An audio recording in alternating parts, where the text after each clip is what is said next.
language on Roblox. Hello everyone, in this video I will show you how to do this. Just watch this video till the end. Now, in the first things, you have to open your Roblox.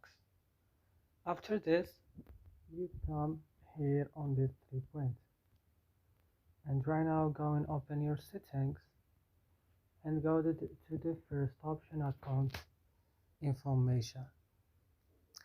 Here you will find a lot of options.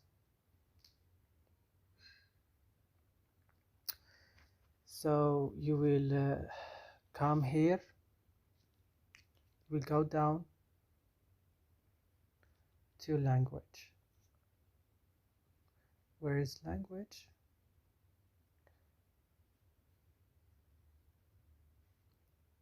Here, as you see. Wait, I will come to it again. I will, because I don't know why it's login. So we will find here, as you see, language.